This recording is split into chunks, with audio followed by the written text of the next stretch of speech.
Senhoras senadoras, senhores senadores, telespectadores da TV Senado, ouvintes da Rádio Senado e os internautas que nos acompanham.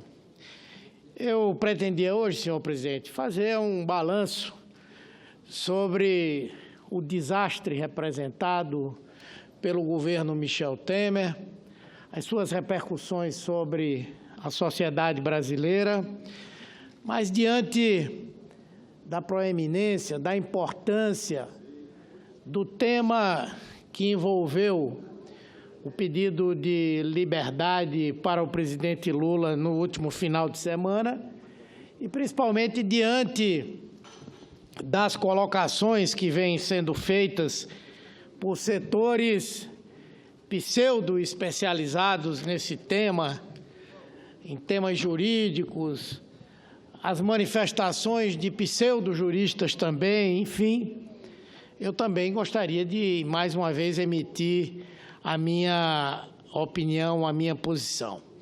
Em primeiro lugar, muitos têm colocado que o juiz, que o desembargador Favretto foi induzido a erro pelo fato de ter admitido que existia uma situação nova, o que justificaria o habeas corpus. De fato, há uma situação nova.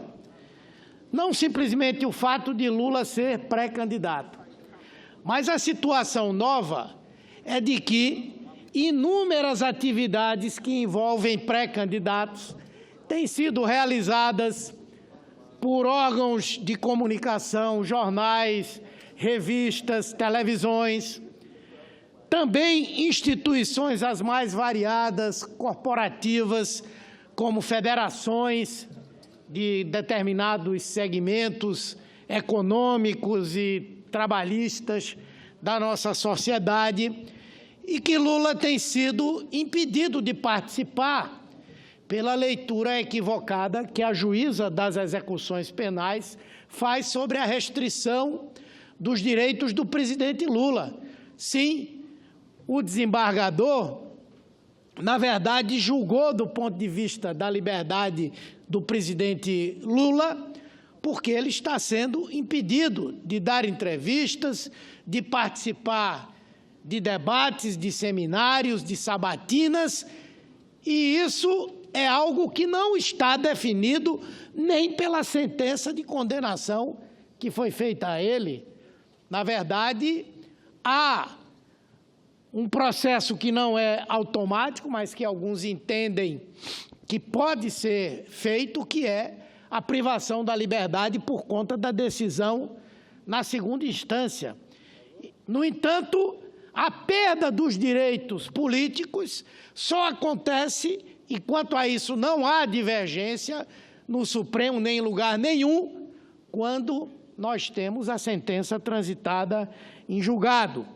Então, portanto, o presidente está sendo tolhido de exercer um direito seu, que é ser pré-candidato à presidência da República e, como pré-candidato, poder se dirigir à população brasileira.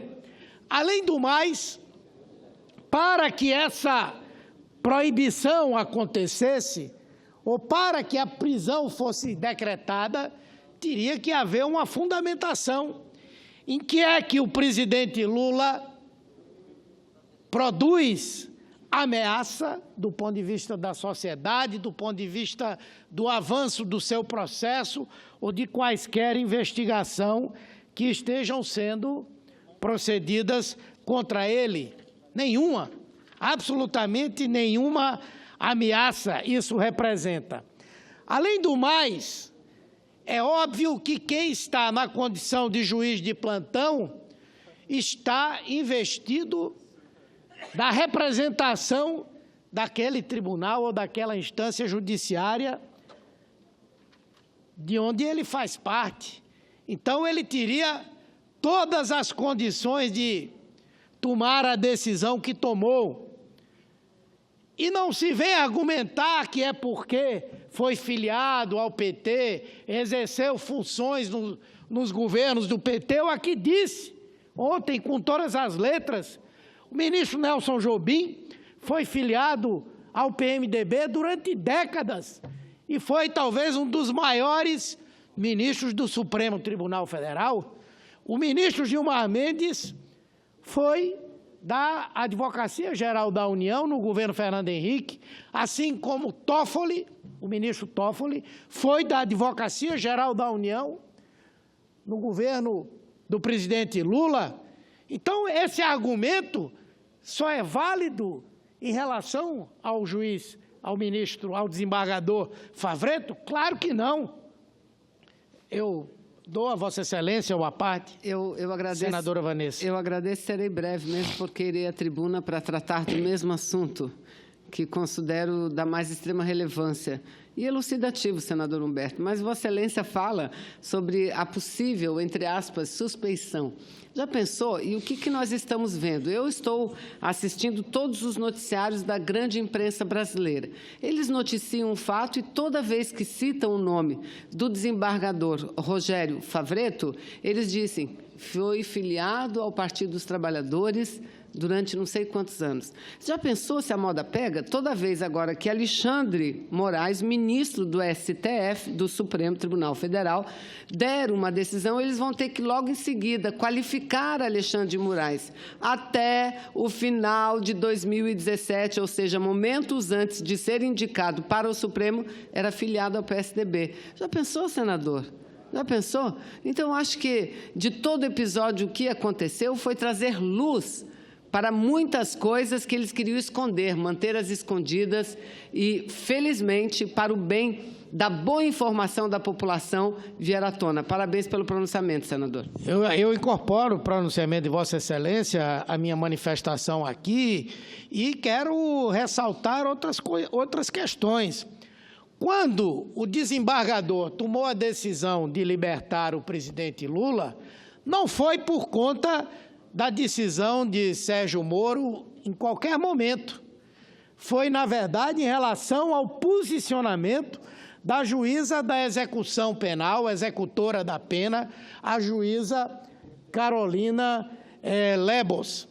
Então, jamais o juiz Sérgio Moro poderia se sentir competente, porque em nenhum momento ele foi colocado como autoridade coatora daquele direito do presidente Lula. Então, ele chamou para si uma competência que não tinha, o que é absolutamente estranho. E, como foi dito, teria, a partir daí, passado a articular com desembargadores do TRF para que a decisão fosse suspensa. Chegou-se ao absurdo, aí eu não posso afirmar que tenha sido ele, e não posso afirmar que aconteceu, mas já cobrei aqui, o ministro Raul Jungmann teria sido mobilizado para dizer à Polícia Federal que não cumprisse a decisão judicial. E o ministro Raul Jungmann vai ter que responder à sociedade e ao Congresso Nacional. Nós vamos fazer um pedido de informação para saber se ele emitiu algum tipo de ordem para que a Polícia Federal não cumprisse aquela disposição, aquela decisão judicial. Então, senhor presidente, como disse a senadora Vanessa Graziotin, se esse episódio não serviu para restituir a liberdade do presidente Lula, que foi injustamente dele retirada, pelo menos serviu para mostrar que aquilo que nós temos dito e reiterado é a mais pura verdade. É de que há, sem dúvida, uma articulação que envolve setores do Poder Judiciário, a mídia, a grande mídia e alguns outros setores do Ministério Público, enfim, que trabalham para impedir que o presidente Lula possa vir a ser candidato à presidência da República e voltar a governar o Brasil. É como Lula tem dito, senhor presidente, se querem afastá-lo da política do Brasil, que o façam pela maneira democrática, por intermédio do voto, coloquem um candidato que tenha a dizer ao Brasil mais do que o presidente Lula tem a dizer e que ganhe, com o voto da população brasileira, o direito de afastar Lula da política no nosso país. E isso, senhor presidente, o que há de mais lamentável é que a mácula da imagem do Brasil, a maculação da imagem do Brasil no exterior, com esse cenário que foi colocado, é algo profundamente lamentável. O mundo inteiro vê uma instituição como o Poder Judiciário, ou parte do Poder Judiciário, não é o Poder Judiciário como um todo, sendo, de alguma maneira, instrumento para interferir no direito de milhões e milhões de brasileiros de se manifestarem com o seu voto nas eleições de 2018, em outubro de 2018. Portanto, senhor presidente, para todos nós, tudo o que aconteceu no último domingo foi algo lamentável, que não pode se repetir. E, para isso, inclusive, é importante que o Supremo Tribunal Federal, o mais urgentemente, tome uma posição, vote esse tema da possibilidade ou não de prisão após a condenação em segunda instância e, mais do que isso, trate igualmente a todos. Quantos estão tendo a oportunidade de serem candidatos, de se manterem em liberdade, mesmo com decisão condenatória em segunda instância, e Lula não. É como se Lula fosse um cidadão de segunda categoria, que não tivesse os seus direitos individuais respeitados para impedir que ele possa ser votado ou não pela população brasileira. Então, senhor presidente, eu não poderia, assim como fiz ontem, deixar de me manifestar mais uma vez sobre essa temática, porque, sem dúvida, isso tudo que aconteceu deixou a nu no nosso país de que, infelizmente, os que deveriam praticar a justiça o estão fazendo de modo absolutamente seletivo. Muito obrigado.